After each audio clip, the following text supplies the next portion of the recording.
Eu estou aqui com a segunda parte da nossa primeira videoaula. Lembrando vocês, na primeira parte eu falei sobre os conceitos, dois conceitos que a gente identifica no nosso texto de apoio, Sociologia Crítica do Esporte. Então, o esporte como atividade de lazer, o esporte de alto rendimento ou espetáculo. Então, eu apresentei algumas características gerais dessas duas classificações, segundo o autor. E agora, nessa segunda parte, eu vou falar um pouco sobre as inter-relações que se estabelecem entre essas duas classificações e aquilo que o autor chama de tendências diferenciadoras.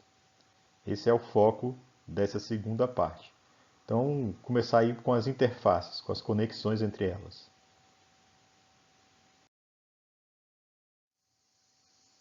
Então, quais são as interrelações? Uma primeira interrelação que nós podemos identificar é da atividade do esporte enquanto atividade de lazer para o alto rendimento. Então, a ideia é de que é essa atividade esportiva praticada no momento de lazer que vai fornecer praticantes e consumidores para o esporte de alto rendimento. Então, se a gente pensar, a população em geral não vai ter o seu primeiro contato com a prática esportiva já no alto rendimento. Esse contato vai se dar enquanto uma atividade de lazer. Isso pode acontecer num ambiente, digamos, não formal, né, num clube, no bairro onde a gente reside, pode se dar num ambiente mais formal, como por exemplo a escola. Aliás, as pesquisas, o Diagnóstico Nacional do Esporte, foi uma pesquisa realizada em 2015 aqui no Brasil, ela apontava que o maior percentual da população brasileira tem o seu primeiro contato com a prática esportiva na escola, o que leva muitas vezes àquela ideia da organização da pirâmide esportiva. Mas isso não é assunto para essa aula, ok? Além disso, aqueles que não vão seguir uma carreira esportiva profissional vão acabar se tornando de alguma forma consumidores desse esporte de alto rendimento. Como eu falei, seja pelo espetáculo direto, seja por meio indireto de produtos esportivos. E isso muitas vezes vai se dar a partir da experiência que nós temos de praticar esporte no nosso momento de lazer. Então nós praticamos esporte no nosso momento de lazer e a gente acaba querendo consumir produtos que a gente vê no esporte profissional. Então, isso é muito comum entre as crianças, né? Ela quer a chuteira do Neymar, ela quer a chuteira do Messi, ela quer a chuteira do Cristiano Ronaldo, né? Mas também entre os adultos, né? Acompanhamos lá um tenista e vemos ele jogando com uma raquete e a gente está praticando tênis e passa a querer também aquela raquete. Isso é algo bastante recorrente no dia a dia. Então, essa é uma primeira interrelação. Outras interrelações são estabelecidas no caminho contrário, do esporte de alto rendimento para o esporte enquanto atividade de lazer. Uma primeira é o fato do esporte de alto rendimento, já citei isso na primeira parte do nosso vídeo, ser uma referência para o acesso e para a prática do esporte no momento do lazer. Então, muitas vezes é o fato da gente ter contato, conhecer, assistir o esporte de alto rendimento que nos mobiliza, que nos estimula a querer praticar o esporte no nosso momento de lazer. Também é muito comum a gente querer reproduzir, claro, com limitações técnicas, aquilo que a gente assiste, aquilo que a gente vê no esporte de alto rendimento. Então há essa relação de referência do esporte de alto rendimento ser uma referência que estimula a prática esportiva enquanto atividade de lazer. Há uma outra discussão em torno dos ídolos esportivos, né? Que o fato de você ter ídolos esportivos é um fator que impulsiona a prática esportiva. Né? Esse é um discurso que tem alguns exemplos que o confirmam, mas é preciso também ter um certo cuidado em relação a essa afirmação. Uma outra relação vai se dar a partir desses dois processos que, na verdade, estão conjugados, que é a incorporação e a esportivização. O que significa isso? O esporte de alto rendimento muitas vezes incorpora práticas de lazer que não necessariamente tinham uma característica esportiva, mas que para o esporte de alto rendimento incorporar essas práticas, ele acaba tendo que esportivizá-las. Então, práticas que acabam se popularizando, ganhando uma grande difusão na população em geral, especialmente na juventude, acabam sendo incorporadas pelo alto rendimento, que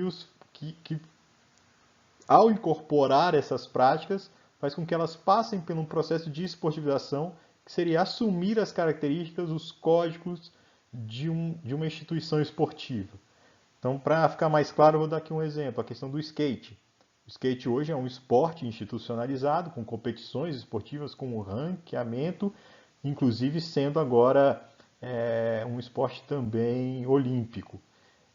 O skate ele nasce como uma prática urbana, como uma prática corporal urbana, que se difunde bastante, né, eu diria, desde a década de 80, mas que ganha uma maior difusão, especialmente na comunidade jovem, nos últimos anos, e que isso desperta a atenção das instituições que organizam o esporte de alto rendimento a ponto de eles incorporarem essa prática e torná-la também um esporte de alto rendimento. Então seria essa outra inter-relação possível. Uma inter-relação que eu não coloco aqui nesse slide, mas que é destacada lá no texto e sobre a qual a gente precisa pensar um pouco mais se ela é viável ou não nos dias de hoje, é sobre o compartilhamento de espaços, né? O professor Walter Bright vai dizer que existe um compartilhamento de espaço, que o espaço seria o mesmo. Mas, se a gente olha, o que acontece hoje é que há um grau, há um nível de exigência técnica dos espaços destinados à prática do alto rendimento tão grande que é difícil você ter esse compartilhamento hoje em dia. Então, as instalações esportivas hoje dedicadas ao alto rendimento, dificilmente elas estão acessíveis à população em geral para a prática do esporte enquanto um tempo e espaço de lazer, né? Acho que talvez a exceção aí seria aqueles esportes praticados ao ar livre, né? Como, por exemplo, o próprio skate, a caminhada, a corrida, aí sim há um compartilhamento dos espaços. Bom, então essas são algumas inter-relações destacadas no texto. E para a gente fechar a abordagem do texto, essa primeira temática, vamos às tendências diferenciadoras. Então, quais são as tendências diferenciadoras? Uma delas eu já até iniciei na aula passada e daqui a pouco eu falo sobre ela. Mas uma primeira, que é bastante evidente, diz respeito às relações com o mundo do trabalho. Em que sentido? O esporte de alto rendimento é um esporte profissional. Então é um esporte que está inserido no mundo do trabalho. Quem se dedica ao esporte de alto rendimento se dedica profissionalmente. Esse passa a ser o trabalho dessa pessoa. Essa passa a ser a profissão dessa pessoa. Então a relação com o esporte de alto rendimento é uma relação profissional daquele que se dedica ao esporte de alto rendimento. Eu sei, isso é verdade, especialmente no Brasil, que muitos esportes, por não ter a valorização devida, a pessoa acaba tendo que ter um segundo emprego para complementar a sua renda. Ela não pode se dedicar exclusivamente ao esporte profissional. Mas essa relação que ela estabelece com o esporte é uma relação profissional, o esporte de alto rendimento. Ao passo que quando nós nos remetemos ao esporte quanto atividade de lazer, é exatamente o contrário. Essa relação, essa experiência, essa vivência do esporte quanto atividade de lazer, ela vai se dar exatamente no oposto ao mundo do trabalho, no tempo do não trabalho, né? Então aqueles que praticam esporte enquanto lazer, normalmente ou sempre a gente vai fazer isso quando a gente não estiver no nosso trabalho, né? Quando a gente estiver no nosso momento de folga, quando a gente estiver no nosso tempo livre. Então aí a relação é outra. Então a relação com o esporte com o esporte de enquanto atividade de lazer, ela se dá exatamente fora do mundo do trabalho.